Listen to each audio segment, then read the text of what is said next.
Item ಯಾವುದೇ ಇರಲಿ try ಮಾಡಿ ಆಚಿ ಚಿಕನ್ ಮಸಾಲಾ. ಬೆಂಗಳೂರಿನಲ್ಲಿ ಬಗೆಹರಿತಾ ಇಲ್ಲ ಆಟೋ LPG ಗ್ಯಾಸ್ ಸಮಸ್ಯೆ. ಆಟೋ ಗ್ಯಾಸ್ ಬಂಕ್ ಮುಂದೆ ಕ್ಯೂ ನಿಂತಿದ್ದಾರೆ ಆಟೋ ಚಾಲಕರು. ಬೆಳಗ್ಗೆಯಿಂದಾನೂ ಕೂಡ ಕಿಲೋಮೀಟರ್ ಗಟ್ಟಲೆ ಕ್ಯೂ ನಿಂತ ಆಟೋಗಳು.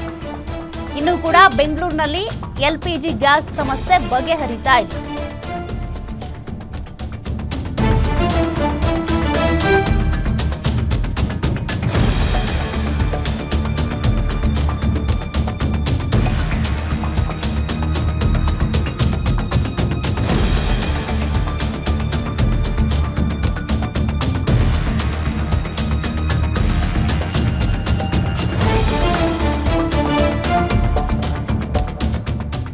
ನೋಡಿ ಇಲ್ಲಿ ಆಟೋ ಚಾಲಕರ ಪರಿಸ್ಥಿತಿ ಹೆಂಗಿದೆ ಅಂತ. ಗ್ಯಾಸ್ ಹಾಕಿಸ್ಕೊಳ್ಬೇಕು ಅಂದ್ರೆ 3-4 ಗಂಟೆ ಕಾಯ್ಬೇಕು. ಬೆಳಗ್ಗೆಯಿಂದ ಕಿಲೋಮೀಟರ್ ಗಟ್ಟಲೆ ಕ್ಯೂ ನಿಂತಹ ಆಟೋಗಳು.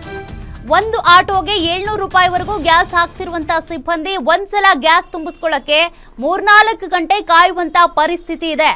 ಗ್ಯಾಸ್ಗಾಗಿ ಕಾಯೋದ್ರಲ್ಲೇ ಅರ್ಧ ದಿನ ಮುಗಿದೋಗುತ್ತೆ. ಹಾಗಾದ್ರೆ ಸಂಪಾದನೆ ಮಾಡೋದು ಯಾವಾಗ? ಸಂಪಾದನೆ ಮಾಡೋದು ಹೇಗೆ? ಗ್ರಾಹಕರು ಬಂದರೂ ಕೂಡ ಅವ್ರ ಹತ್ರ ಈಗ ಎಕ್ಸ್ಟ್ರಾ ಹಣ ಕೇಳುವಂತಿಲ್ಲ. ನಮ್ಮ ಪರಿಸ್ಥಿತಿ ಹಿಂಗಿದೆ ಅಂತ. ನಿನ್ನ ಆಟೋ ಇಲ್ಲ ಅಂದರೆ ಇನ್ನೊಂದು ಆಟೋ ಅಂತ ಕೆಲವ್ರು ಹೋಗ್ತಾರೆ, ಇನ್ನು ಕೆಲವ್ರು ಕೊಡೋರು ಇದ್ದಾರೆ. ಕೊಡಿ, ಇಂಥ ಪರಿಸ್ಥಿತಿಯಲ್ಲಿ ಕೊಟ್ಟರೆ ತಪ್ಪೇನಿಲ್ಲ. ಬೆಳಗ್ಗೆಯಿಂದಾನು ನೋಡಿ ಕಿಲೋಮೀಟರ್ ಗಟ್ಟಲೆ ಕ್ಯೂನಲ್ಲಿ ನಿಂತಿದ್ದಾರೆ. ಈ ರೀತಿಯಾಗಿ LPG ಸಿಗುತ್ತೆ ಅಂತ ಬಂದಿದ್ದಾರೆ. ಕೆಲವ್ರಿಗೆ ಸಿಗುತ್ತೆ, ಕೆಲವ್ರಿಗೆ ಸಿಗಲ್ಲ. ಆಕ್ರೋಶ, ನೋವು ಎಲ್ಲವೂ ಕೂಡ ಒಟ್ಟೊಟ್ಟಿಗೆ ವ್ಯಕ್ತವಾಗ್ತಾ ಇದೆ. ಬೆಂಗಳೂರಿನಲ್ಲಿ ಆಟೋ ಗ್ಯಾಸ್ಗಾಗಿ ಆಟೋ ಚಾಲಕರು ಪರದಾಡ್ತಿದ್ದು ಕಳೆದ ವಾರದಿಂದ ಇದೇ ಪರಿಸ್ಥಿತಿ ನಿರ್ಮಾಣವಾಗಿದೆ. ಸದ್ಯ ನಾವು ರಾಜಾಜಿನಗರದ ಡಾಕ್ಟರ್ ರಾಜ್ಕುಮಾರ್ ರಸ್ತೆಯಲ್ಲಿರುವ ಒಂದು ಇಂಡಿಯನ್ ಆಯಿಲ್ ಗ್ಯಾಸ್ ಬಂಕ್ನ ಮುಂಭಾಗ ಇದ್ದೀವಿ.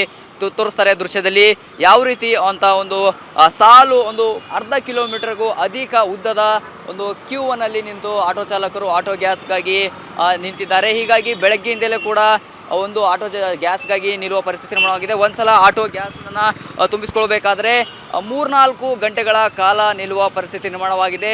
ಜೊತೆಗೆ ಈಗಾಗಲೇ ಕಳೆದ 1 ವಾರದಿಂದ ಇದೇ ಪರಿಸ್ಥಿತಿ ನಿರ್ಮಾಣವಾಗಿದ್ದು ಆಟೋ ಚಾಲಕರು ಏನು ನೂಕಿಕೊಂಡು ಹೋಗುವ ಒಂದು ಪರಿಸ್ಥಿತಿ ಕೂಡ ನಿರ್ಮಾಣವಾಗಿದೆ. ಯಾಕೆಂದರೆ ಬಹಳ ಕಷ್ಟದಲ್ಲಿದ್ದಾರೆ ಆಟೋ ಚಾಲಕರು. 1 ವಾರದಿಂದ ಪರದಾಡುವ ಪರಿಸ್ಥಿತಿ ನಿರ್ಮಾಣವಾಗಿದೆ. ಯಾವುದೇ ಒಂದು ರಾಜಕಾರಣಿಗಳು ಮಾತ್ರ ಬೈ ಎಲೆಕ್ಷನಲ್ಲಿ ಬ್ಯುಸಿ ಆಗಿದ್ದಾರೆ. 1 ವಾರದಿಂದ ಇದೇ ಪರಿಸ್ಥಿತಿ ನಿರ್ಮಾಣವಾಗಿದೆ. ಯಾರೇ ಕೂಡ ಧ್ವನಿ ಎತ್ತುತ್ತಾ ಇಲ್ಲ. ನಿನ್ನೆ ಏನು ಆಹಾರ ಸಚಿವರೇನಿದ್ದಾರೆ KS ಮುನಿಯಪ್ಪರವರ ಮನೆಗೆ ಆಟೋ ಚಾಲಕದ ಪದಾಧಿಕಾರಿಗಳು ಮನೆಗೆ ಮುತ್ತಿಗೆ ಹಾಕಲು ಪ್ರಯತ್ನ ಮಾಡಿದ್ರು. ಆದರೆ ಎಲ್ಲೊಂದು ಕಡೆ ಪೊಲೀಸರು ಅವರನ್ನು ತಡೆದು ಕೊನೆಗೆ ಒಂದು ಮನವಿಯನ್ನು ಕೊಟ್ಟಿದ್ದಾರೆ. ಏಪ್ರಿಲ್ 10ರಂದು ಒಂದು ವಿಶೇಷ ಸಭೆ ಮಾಡುವ ಮೂಲಕ ಒಂದು ಈ ಸಮಸ್ಯೆಯನ್ನು ಬಗೆಹರಿಸ್ತೀವಿ ಅನ್ನೋದನ್ನು ಕೂಡ ಆಟೋ ಚಾಲಕರಿಗೆ ಭರವಸೆಯನ್ನು ಕೊಟ್ಟಿದ್ದಾರೆ. ಆದರೆ ಎಲ್ಲೋ ಒಂದು ಕಡೆ ಈ ಆಟೋ ಚಾಲಕರ ಸಮಸ್ಯೆಯನ್ನು ಬಗೆಹರಿಸ್ತಾ ಇಲ್ಲ. ಈ ಆಟೋ ಈ ಗ್ಯಾಸ್ ಏಜೆನ್ಸಿ ಏನಿದೆ ಇಂಡಿಯನ್ ಆಯಿಲ್ ಗ್ಯಾಸ್ ಬಂಕ್ನಲ್ಲಿ 500 ರೂಪಾಯಿಗೂ ಅಧಿಕ ಅಂದರೆ 500 ರೂಪಾಯಿವರೆಗೂ ಮಾತ್ರ ಏನು ಗ್ಯಾಸನ್ನು ಪೂರೈಕೆ ಮಾಡುವ ಕೆಲಸವನ್ನು ಮಾಡ್ತಾ ಇದ್ದಾರೆ. ಹೀಗಾಗಿ ಮತ್ತೆ 500 ರೂಪಾಯಿ ಗ್ಯಾಸನ್ನು ಖಾಲಿ ಆದಮೇಲೆ ಮತ್ತೆ ನಿಲ್ಲಬೇಕು ಅನ್ನೋದು ಆಟೋ ಚಾಲಕರ ಒಂದು ಏನು ಜಾಸ್ತಿಯನ್ನು ಕೊಡಬೇಕು ಅನ್ನೋದು ಆಟೋ ಚಾಲಕರ ಬೇಡಿಕೆ ಆಗಿದೆ. ಆದರೆ ಎಲ್ಲೋ ಒಂದು ಕಡೆ ಎಲ್ರಿಗೂ ಗ್ಯಾಸನ್ನು ಬೇಕು, ಜೊತೆಗೆ ಬೇಗ ಮೂವ್ ಆಗಬೇಕು ಅನ್ನೋದಕ್ಕೆ ಉದ್ದೇಶದಿಂದ ಈ ನಿರ್ಧಾರ ತೆಗೆದುಕೊಂಡಿದ್ದಾರೆ ಅಂತ ಇಲ್ಲಿನ ಸಿಬ್ಬಂದಿ ಕೂಡ ಏನು ಇಂಡಿಯನ್ ಆಯಿಲ್ ಏನಿದೆ ಅದರ ಸಿಬ್ಬಂದಿ ಹೇಳ್ತಿರುವಂಥ ಮಾತು. ಹೀಗಾಗಿ ಆಟೋ ಚಾಲಕರು ಬಹಳಷ್ಟು ಕಷ್ಟದಲ್ಲಿದ್ದಾರೆ. ಮಾತನಾಡಿಸ್ತೀನಿ, ಏನು ಹೇಳ್ತಾರೆ ಆಟೋ ಚಾಲಕರು, ಎಷ್ಟು ಕಷ್ಟ ಆಗ್ತಾ ಇದೆ ಸರ್? ಇವಾಗ ಆಟೋ ಗ್ಯಾಸ್ ಸಮಸ್ಯೆಯಿಂದಾಗಿ ಬಹಳ ಕಷ್ಟದಲ್ಲಿದ್ದೀರಿ, ಏನು ಹೇಳ್ತಿದ್ರು? ಏನು ಅಂದರೆ ಈ ಸರ್ಕಾರನೇ ಸರಿ ಇಲ್ಲ ಅಂತ ಹೇಳ್ಬೇಕಷ್ಟೆ. ಯಾಕಂದರೆ ಇವರೆಲ್ಲ ಬ್ಲ್ಯಾಕ್ ಮನಿ ಮಾಡಿಕೊಂಡು ಎಲ್ಲ ಇದು ಮಾಡ್ತಾಯಿದ್ದಾರೆ. ಗ್ಯಾಸು ಗೌರ್ಮೆಂಟಲ್ಲಿ 90 ರೂಪಾಯಿ, ಪ್ರೈವೇಟಲ್ಲಿ ಬೇಕಾಬಿಟ್ಟು ಬಾಯಿ ಬಂದಂಗೆ ಹಾಕಿದ್ದಾರೆ. 120, 130, 105 ಈ ಥರ ಎಲ್ಲ ಇದೆ ಏರಿಯಾಗಳಲ್ಲಿ. ಅಂದರೆ ದಿನಗಟ್ಟಲೆ ಕಾಯ್ತಬೇಕು, ಲೈನಲ್ಲಿದ್ದರೂ ಇದಾಗ್ತಾಯಿಲ್ಲ. ಈ ಥರ ಇದೆ. ಅಂದರೆ ಗ್ಯಾಸೇ ಸಿಗೋದು ಸಮಸ್ಯೆ ದೊಡ್ಡದಾಗಿದೆ. ಅದರಲ್ಲಿ ಬಿಸ್ನೆಸ್ ಇಲ್ಲ. ಏನು ಮಾಡಬೇಕು ಅನ್ನೋದು ಅವರೇ ಪರಿಹಾರ ಮಾಡಬೇಕು. ಮತ್ತೊಬ್ಬರು ಆಟೋ ಚಾಲಕರಿದ್ದಾರೆ, ಮಾತಾಡಿಸ್ತೀನಿ. ಸರ್, ಎಷ್ಟು ಸಮಸ್ಯೆ ಆಗ್ತಾಯಿದೆ? ತುಂಬ ಸಮಸ್ಯೆ ಆಗ್ತಾಯಿದೆ ಸರ್. ನೋಡಿ, ಇದು ಬಂಕಲ್ಲಿ 500 ರೂಪಾಯಿ ಹಾಕಂದರೆ 200 ರೂಪಾಯಿ ಎಕ್ಸ್ಟ್ರಾ ಹಾಕ್ತಾಯಿದ್ದಾರೆ. ಈಗ ಪರವಾಗಿಲ್ಲ. ಅದನ್ನು 3 ಕಿಲೋಮೀಟ್ರಿಂದ ಬರ್ತಾಯಿದ್ದೀವಿ. ಬೆಳಗ್ಗೆ ಬಂದಿತ್ತು 7 ಗಂಟೆಗೆ ಬಂದಿತ್ತು. ಇವಾಗ ಟೈಮ್ ನೋಡಿ 9:30. ಇವಾಗ ಸಿಕ್ಕಿದೆ ಗ್ಯಾಸ್ ನಮಗೆ. ಇದೇನು ಆಟೋ ಚಾಲಕರು ಹೇಳ್ತಿರುವಂಥ ಮಾತು ಏನು ಬೆಳಗ್ಗೆ 9 ಗಂಟೆಯನ್ನು ಬೆಳಗ್ಗೆಯಿಂದ ಬಂದ ಮೇಲೆ ನಮಗೆ 9 ಗಂಟೆಗೆ ಆಟೋ ಗ್ಯಾಸ್ ಸಿಗ್ತಾ ಇದೆ.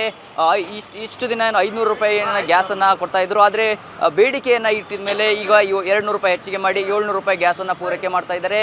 ಈ ಸಮಸ್ಯೆಗೆ ಕಳೆದ ಒಂದು ವಾರದಿಂದ ಆಟೋ ಚಾಲಕರು ಸಮಸ್ಯೆಯನ್ನು ಎದುರಿಸ್ತಾ ಇದ್ದಾರೆ. ಏನು ರಾಜ್ಯ ಸರ್ಕಾರದ ಗೃಹ ಮಂತ್ರಿ ಅವರು ಏನಿದ್ದಾರೆ ಜಿ ಪರಮೇಶ್ವರ್ ಅವರು ಕೇಂದ್ರದಿಂದ ಗ್ಯಾಸನ್ನು ಕೊಡ್ತಾ ಇಲ್ಲ ಅಂತ ಹೇಳ್ತಾ ಇದ್ದಾರೆ. ಆಹಾರ ಸಚಿವರು ಮಾತ್ರ ನಮ್ಮ ಹತ್ರ ಸ್ಟಾಕ್ ಇದೆ ಅಂತ ಹೇಳ್ತಾ ಇದ್ದಾರೆ. ಹೀಗಾಗಿ ಈ ಗೊಂದಲಕ್ಕೆ ಬ್ರೇಕ್ ಹಾಕಬೇಕು. ಜೊತೆಗೆ ಈಗಾಗಲೇ ಕೆಲವು ಪ್ರೈವೇಟ್ ಏನು ಗ್ಯಾಸ್ ಏನು ಬಂಕ್ಗಳಿದೆ ಅವು ಕ್ಲೋಸ್ ಕೂಡ ಆಗಿವೆ. ಅದಕ್ಕೆ ಏನು ಕಾರಣ, ಅವ್ರು ಕ್ಲೋಸ್ ಮಾಡಿರೋದು ಏನು ಕಾರಣ ಅನ್ನೋದು ಸರ್ಕಾರ ಸ್ಪಷ್ಟಪಡಿಸಬೇಕಾಗಿದೆ. ಕ್ಯಾಮ್ರಾ ಪರ್ಸನ್ ರವಿ ಜೊತೆ ಸಂಗಮೇಶ್ ಮಿತ್ರಿ, ಗ್ಯಾರಂಟಿ ನ್ಯೂಸ್, ಬೆಂಗಳೂರು.